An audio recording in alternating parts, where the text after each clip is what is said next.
নমস্কার। প্রথমে নাটক। আমাদের আজকের নাটকের নাম বারভূতের হাজারি। তার নাম শুনে টের পাচ্ছেন এটা তেনাদের গল্প।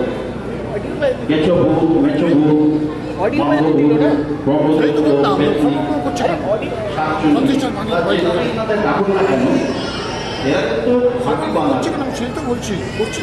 আমাদের মতো এনাদেরও সমাজ আছে, এনাদেরও পরিবার আছে। মাঝে মধ্যে গৃহলোকে এসে এনার একটু ভয় দেখার বটে, কিন্তু কোনো ক্ষতি করেন না। বাজার থেকে কখনো কখনো একটু আলুটা, মূলোটা, কুচো চিংড়ি, মাছের মাথা আর সাপ্লাই করেন বটে, তা বসে মধ্যে এছাড়া এনারা নিপাট ভদ্রলোক। চলুন আপনাদের এনাদের জগতে নিয়ে যায়, ভয় পাবেন না কিন্তু।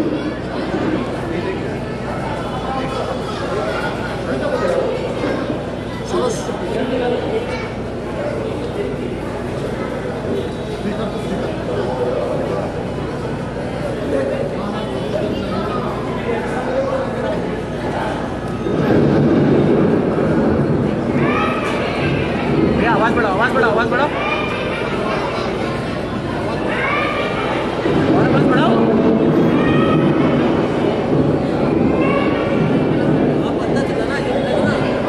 और बढ़ाओ।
সত্যি করে বল, সত্যি করে বল, লুটের কোনো মাল আমাদের দিয়েছিস?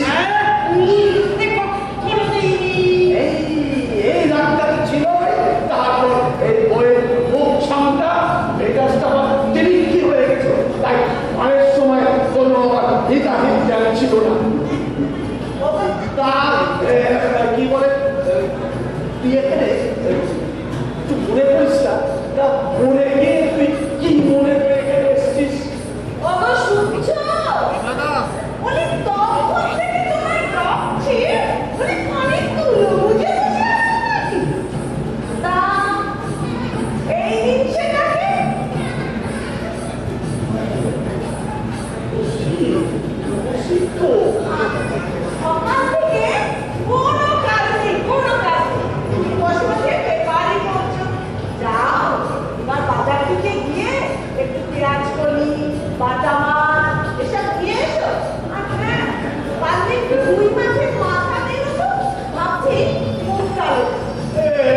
দেখো এই টুনির মা আজকাল না এই ভূতেতে এরকম ভয় পায় না, ওই সবাই ছড়াটা নিয়ে চলে ছড়াটা ভীষণ ভয় লাগে, আমার ছড়াটা ভয় লাগে।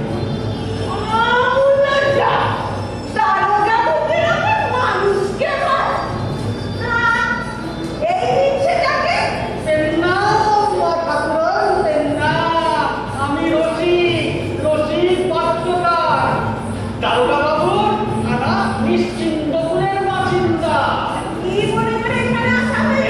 অনেকদিন হলো এই দেশের লোকেদের সঙ্গে গল্প গুজব তো হয়নি, তাই এসে এক দারোগা বাবুর সঙ্গে একটু গল্প করছিলাম। তা মা ঠাকুর আপনি আমাকে বলে দিন তো কি কি আনতে হবে, আমি সব দিয়ে দেবো।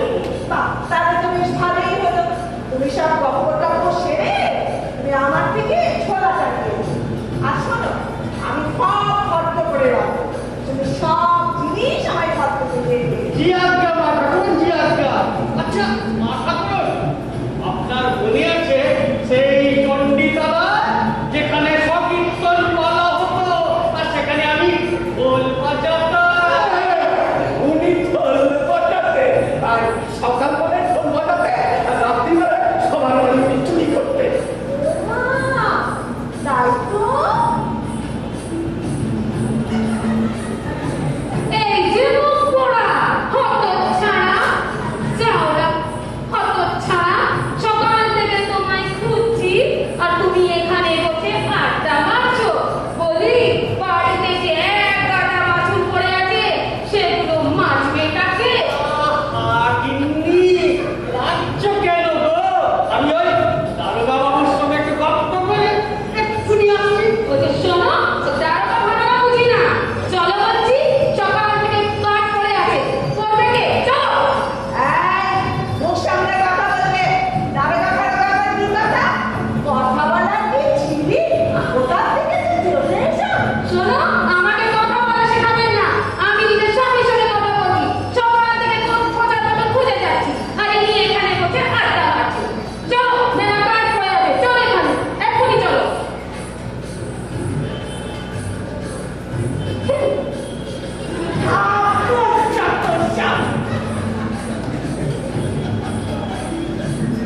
মাফ করবে দারোগা বাবু, মাফ করবে।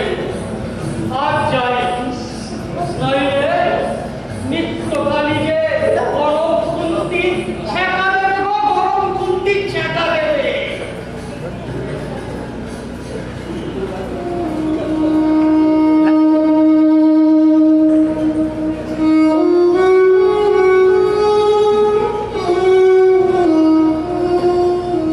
দেখলেন তো, মরেও শান্তি নেই।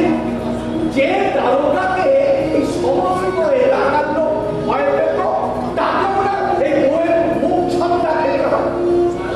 চিত্রগুপ্ত, স্যার চিত্রগুপ্তকে চুপি চুপি রিকোয়েস্ট করেছিলাম, বলেছিলাম স্যার একটু বোঝাপড়া করে যদি আমার একটু কাজটা করে দেয়, মানে টুনির মায়ের বদলে যদি অন্য কাউকে ঘুরে বাবা শুনতে চিত্রগুপ্ত করে লাঠি নিয়ে থেকে এলো, বললো কখনো নয়, তোমাদের ঠিক আনা এই বাঙালিদের বউ ইহকালো যিনি পরকালো তিনি। নিজেরা কিন্তু সব সুযোগ সুবিধা ভোগ করে, খালি আমাদের বলে না। আচ্ছা যায় বলুন, রসিকের অবস্থা তো দেখে আমাদের বাঙালি ভুগতে বড় করুণ অবস্থা। কিছুতেই বউয়ের মন পায় না, একেবারে না লেজে গোবরে হয়ে গেছে। তা আপনাদেরও কি একই অবস্থা? Of of of